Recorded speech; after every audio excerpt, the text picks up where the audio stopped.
Hello दोस्तों, स्वागत है आप सभी का राहुल एकेडमी पर। आज आपका है 14 जून और आज आपका डीएसएसबी जेल बार्डर तीनों शिफ्टों का एग्ज़ाम ख़त्म हो चुका है। तो तीनों शिफ्टों में आपके जितने भी क्वेश्चन मिल चुके हैं उसको हम अच्छे से देखने वाले हैं। और अगर आपको इसका पीडीएफ चाहिए तो नीचे टेलीग्राम का ग्रुप दिया गया है, वहाँ से ज्वाइन होकर इसका पीडीएफ प्राप्त कर सकते हैं। तो चलिए ये शुरू करते हैं। देखिए, आपका पहला क्वेश्चन पूछा गया था कि महाराष्ट्र में हिंदुओं द्वारा मनाए जाने वाला नया वर्ष किस नाम से जाना जाता है। तो इसका करेक्ट आंसर आपका हो जाएगा, इसे आपका गुड़ी पड़वा के नाम से जानते हैं। अगला क्वेश्चन था कि कौन सी नियामक संस्था भारत में माइक्रो फाइनेंस संस्थाओं को देख रेख करती है। तो इसका करेक्ट आंसर आपका हो जाएगा आरबीआई के द्वारा किया जाता है। अगला आपका क्वेश्चन पूछा गया था कि पश्चिमी घाटी की सबसे ऊंची चोटी कौन सी है। तो पश्चिमी घाटी की सबसे ऊंची चोटी आपका अनाईमुड़ी है। अगला क्वेश्चन था कि युवराज सिंह की आत्मकथा का नाम बताइए। तो इसका करेक्ट आंसर आपका हो जाएगा the test of my life. तो इसे आप अच्छे से याद रखिएगा कि the test of my life. इसके आगे आपका अगला क्वेश्चन पूछा गया था कि ICC ODI 2023 team of the year का कप्तान किसे बनाया गया है। तो रोहित शर्मा को बनाया गया है।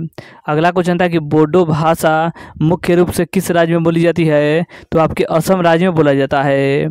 अगला आपका क्वेश्चन पूछा गया था कि बाथुकम्मा किस राज्य का लोक नृत्य है। तो यह आपका तेलंगाना राज्य का प्रसिद्ध लोक नृत्य है। अगला क्वेश्चन था कि लार में मौजूद उस एंजाइम का नाम बताइए जो कार्बोहाइड्रेट पर काम करता है। तो इसका करेक्ट आंसर आपका हो जाएगा एमाइलेज।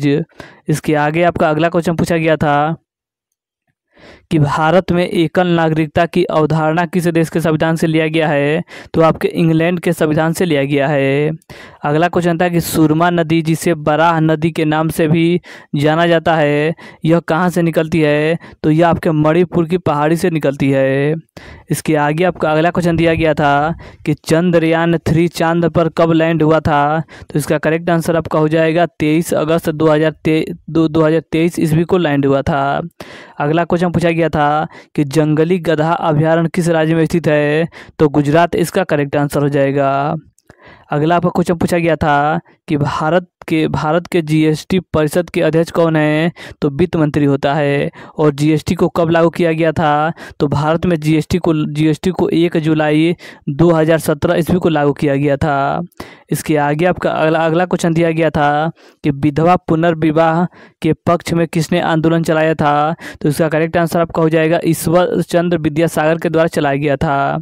अगला क्वेश्चन था कि सती प्रथा पर प्रतिबंध किसने लगाया था। तो सती प्रथा पर प्रतिबंध आपके लॉर्ड विलियम बेंटिंक के द्वारा 1829 ईस्वी में लगाया गया था।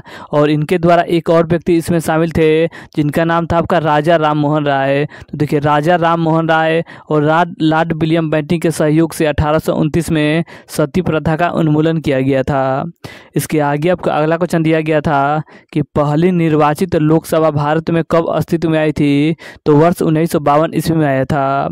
गोदावरी नदी का उद्गम कहाँ से होता है। तो गोदावरी नदी का उद्गम आपके नासिक के पहाड़ी से होता है।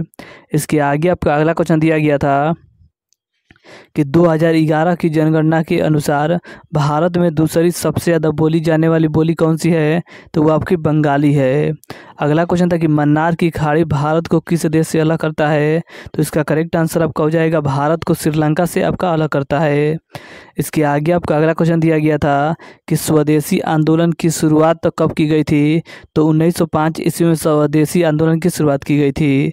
मुस्लिम लीग की स्थापना कब की गई थी। तो मुस्लिम लीग की स्थापना आपका वर्ष 1906 ईस्वी में किया गया था। इसके आगे आपका अगला क्वेश्चन दिया गया था कि होम रूल लीग की स्थापना किसने की थी। तो होम रूल लीग की स्थापना आपके एनी बेसेंट के द्वारा किया गया था। अगला क्वेश्चन पूछा गया था कि राज्य निर्वाचन आयोग की नियुक्ति कौन करता है। तो यह आपका राज्यपाल के द्वारा किया जाता है। इसके आगे आपका अगला क्वेश्चन पूछा गया था कि माई म्यूजिक माई लाइफ किसकी आत्मकथा है। तो इसका करेक्ट आंसर आपका हो जाएगा रवि शंकर की आत्मकथा है। अगला क्वेश्चन था कि रोलेक्ट एक्ट कब पारित हुआ था। तो रोलेक्ट एक्ट आपका 1919 ईस्वी में पारित हुआ था। तो देखिए आज हमने आपके 14 जून के तीनों शिफ्टों में जितने भी क्वेश्चन हमें मिले थे उन सभी के बारे में हमने अच्छे से चर्चा किया। और अगर आपको इसका PDF चाहिए तो नीचे टेलीग्राम का ग्रुप दिया गया है, वहाँ से ज्वाइंट होकर इसका PDF प्राप्त कर सकते हैं। और देखिए इसमें अगर कोई क्वेश्चन शामिल नहीं किया गया है जो आपके एग्ज़ाम में पूछा गया था तो नीचे आप कमेंट करके बता सकते हैं कि यह क्वेश्चन हमारे एग्ज़ाम में आज पूछा गया था। और इसी तरह आप एनालिसिस पाने के लिए हमारे चैनल के साथ आप जुड़े रहिए। और अगर आप चैनल पर नए हैं तो चैनल को सब्सक्राइब कर लीजिए और वीडियो को लाइक और शेयर करना मत भूलिएगा। तो चलिए आज के लिए इतना ही, धन्यवाद।